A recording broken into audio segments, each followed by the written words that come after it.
June 4, 1942, 9 a.m., Berlin.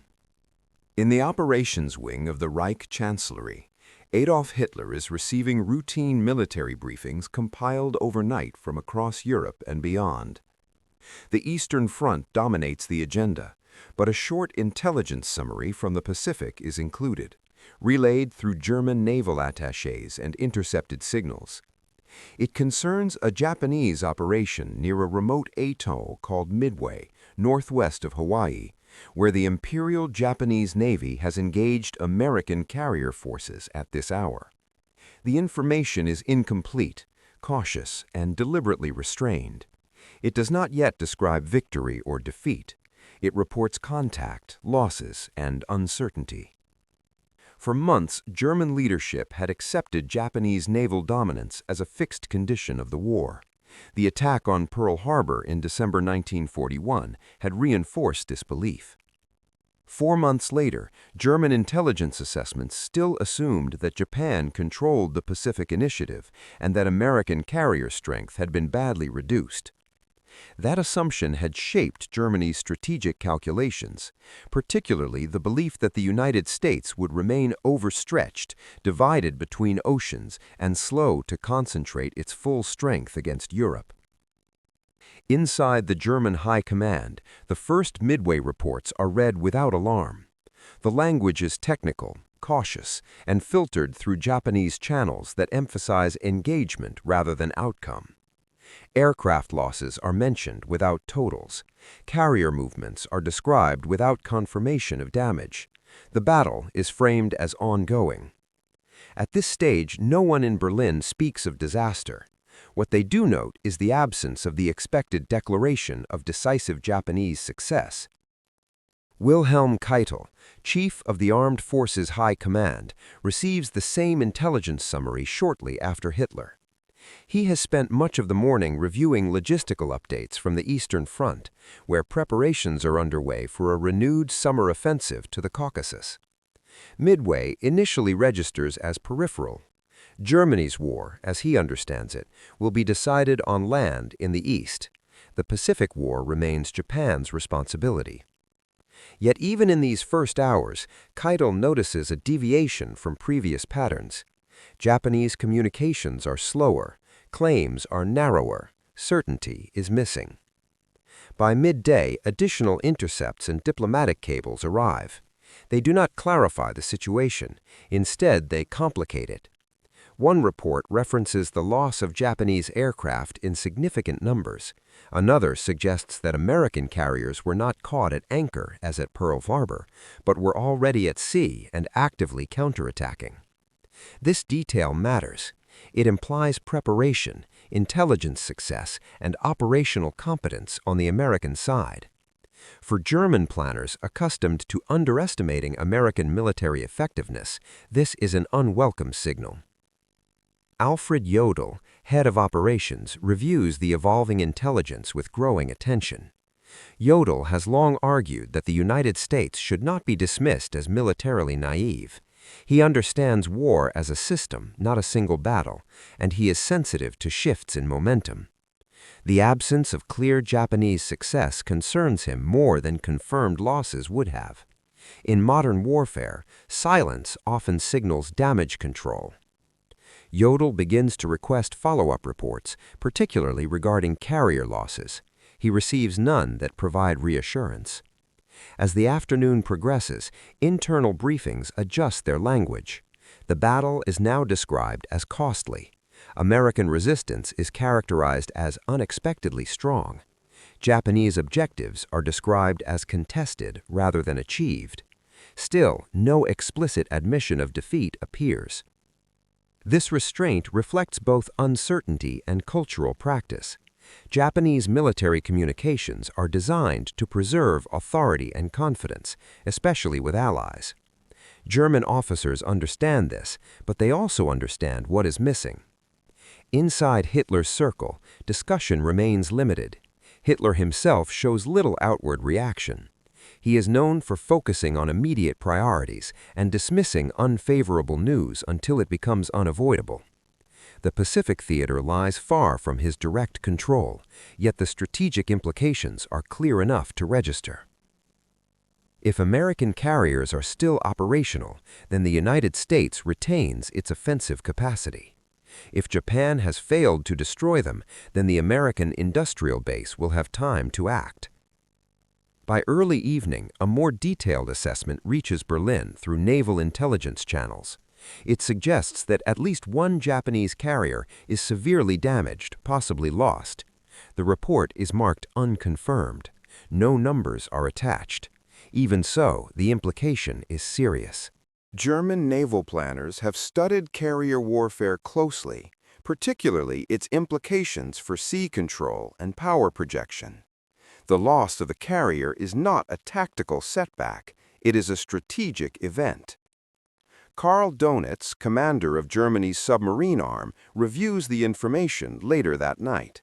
He has long regarded American shipbuilding capacity as the central problem Germany will eventually face. Submarine warfare depends on attrition and time. If the United States retains its naval corps and accelerates production, then time favors the enemy. Midway, even without full clarity, suggests that American naval leadership is learning faster than expected. By the end of June 4th, no formal conclusions are issued in Berlin. No statements are made, no adjustments are announced. But among senior officers, a quiet reassessment has begun. The war they envisioned, one in which Japan holds the Pacific and Germany defeats the Soviet Union before American power fully mobilizes, now contains a serious uncertainty. The assumption of uninterrupted Japanese success can no longer be taken for granted. What remains unspoken that night is the larger implication. If American carriers have survived and inflicted major losses, then the United States is not only present in the war, but actively shaping it. For the first time since December 1941, German commanders are forced to consider that the global balance they relied upon may already be shifting beyond their control. 2 days after the initial reports from the Pacific, a consolidated intelligence assessment is delivered to the highest levels of German command. The uncertainty that characterized the first day has been replaced by confirmation.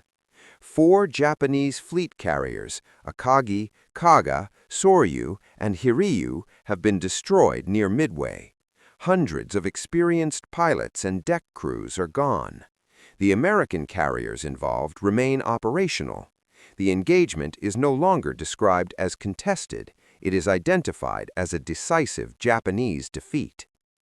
Adolf Hitler receives the report during a scheduled military conference.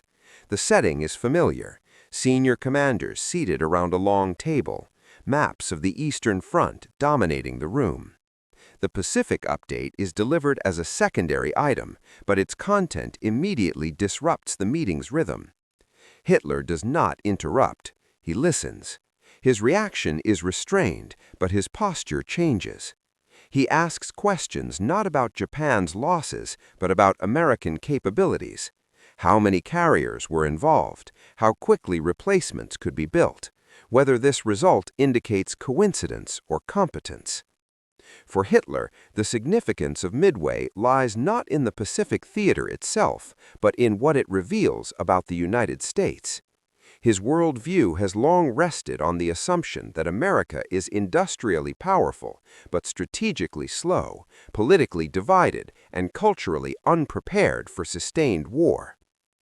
Pearl Harbor had been interpreted as confirmation. Midway challenges that belief. The battle suggests intelligence penetration, rapid decision-making, and coordinated carrier operations under pressure.